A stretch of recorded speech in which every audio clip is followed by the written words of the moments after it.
On August 16, 1920, more than 20,000 people filled the stands at the Polo Grounds in New York. It was a routine afternoon game. The Cleveland Indians were playing the Yankees. The sun was low. The shadows stretched across the field. Nothing about the day felt dangerous. Ray Chapman stepped up to the plate in the fifth inning. He was 29 years old, a shortstop, one of Cleveland's most reliable players, known for quick reactions, sharp instincts, and a willingness to crowd the plate. On the mound was Carl Mays. His pitching motion was unusual, almost submarine-like. He released the ball from a low angle close to the ground. At that time, baseballs weren't replaced often. They were reused, scuffed, darkened by dirt, tobacco juice, and sweat. As the afternoon wore on, they became harder to see, especially against the late-day shadows. Mays delivered the pitch. The ball traveled fast, too fast. It struck Chapman in the head with a sound so sharp that people in the stands later said they heard it echo. For a split second, no one understood what had happened. The umpire thought the ball had clipped the bat. Mays fielded what he believed was a bunt and threw to first base. Chapman took a few steps toward the bag. Then he stopped. He dropped to his knees. His face looked confused, almost distant. Blood began to run from his left ear. Players from both teams rushed toward him as he collapsed onto the infield dirt. The stadium moments earlier, filled with noise, fell quiet. Doctors reached him quickly. Chapman was helped to his feet, but he couldn't stand on his own. He tried to walk off the field. He couldn't keep his balance. At St. Lawrence Hospital, surgeons discovered the damage. His skull had been fractured.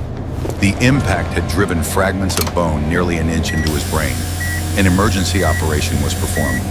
Part of his skull was removed to relieve the pressure. Ray Chapman never regained consciousness.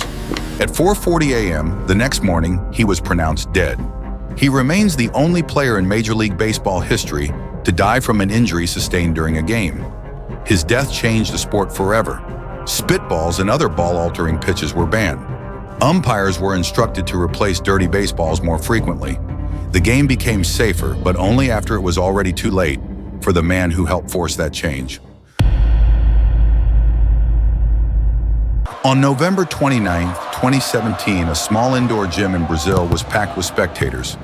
It wasn't a professional arena. No television lights, no global audience. Just families, kids, and local fans pressed close to the court, watching a regional futsal match wind down. The air inside was thick and humid. The crowd was loud but relaxed. It felt like a normal night of local sports, nothing more. Santos Souza was 38 years old. He played goalkeeper for a local amateur team. A veteran, calm, experienced. He had been through hundreds of moments like this before. Late in the match, the referee blew the whistle. A penalty was awarded. The gym went quiet. Teammates stood near midfield. Souza positioned himself between the posts, bouncing lightly on his toes, eyes fixed on the ball. He didn't look nervous. If anything, he looked comfortable. The opposing player took a few measured steps forward.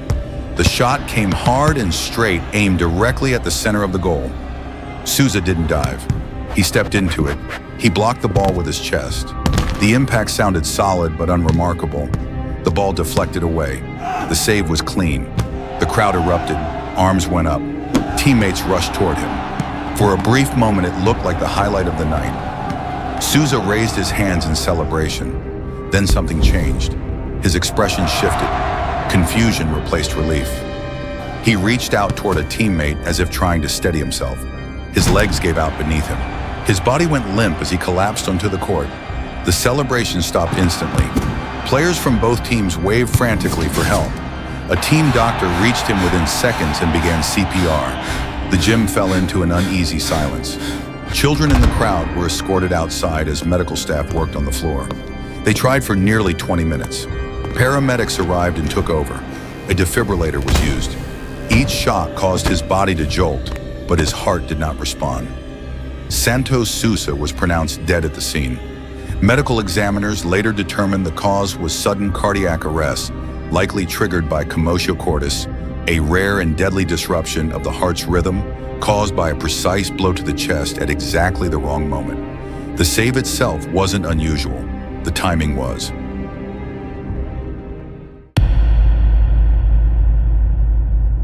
On October 10, 2018, dark clouds gathered over a municipal soccer field in Indonesia. The air was heavy, warm, and unsettled. Thunder had been rumbling in the distance for most of the afternoon, but the match continued as scheduled. Raharaja was 35 years old, a midfielder, a steady presence on the field, someone who had played through rain many times before.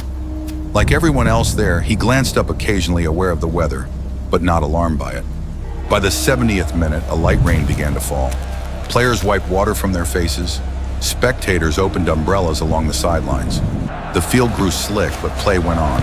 To most people watching, it still felt manageable. Just another game interrupted by weather. At 4:17 p.m., everything changed. A blinding flash lit up the entire field. The lightning struck without warning, hitting near the center of the pitch. Electrical currents spread instantly across the wet ground. Raharaja was positioned near midfield. He took the full impact. His body convulsed and fell backward. For a brief moment, some players thought he had slipped. It wasn't until someone shouted that the reality set in. They ran toward him. He was completely still.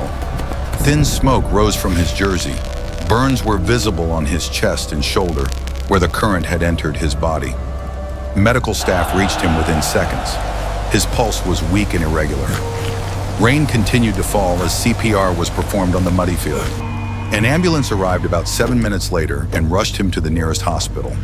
Teammates and spectators watched in silence as the field slowly emptied. Inside the emergency room, doctors found severe internal damage. The lightning had disrupted his heart's rhythm beyond recovery. Despite repeated defibrillation attempts and emergency medications, his heart could not be stabilized. Raharaja was pronounced dead less than an hour and a half after the strike.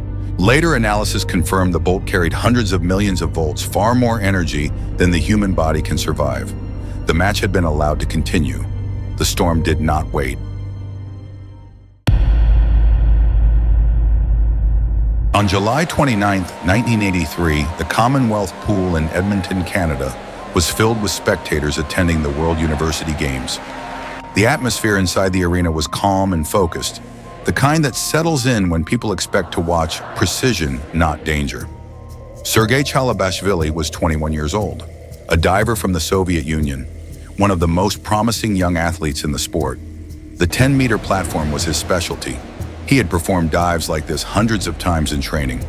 For his fourth dive of the competition, he prepared for a reverse 3.5 somersault in the tuck position. It was one of the most difficult dives being attempted that day. The crowd fell quiet as he stepped to the edge of the platform. His takeoff looked clean. He rose to the correct height and initiated the rotation smoothly. Everything appeared normal. To the untrained eye, it still looked like a successful dive in progress. But in midair, something changed. Chalabashvilli opened his body a fraction of a second too early. The tight tuck loosened just enough to slow his rotation. It was a subtle error, nearly invisible, unless you knew what to look for. As he descended, it became clear he wouldn't complete the rotations in time. Instead of entering the water vertically, his body struck the concrete edge of the platform. The impact echoed through the arena. His body fell into the pool below limp.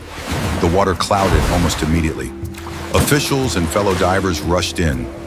Medical staff reached him within moments. He was unconscious when they pulled him from the pool. A severe head injury was visible, and his vital signs were weak. He was transported to the hospital and placed on life support. For 9 days, he remained in a deep coma, showing no signs of neurological recovery.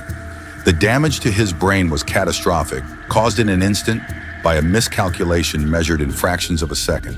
On August 7, 1983, Sergey Chalabashvilli died without ever regaining consciousness. The dive itself was not reckless, it was precise, and that precision left no room for error.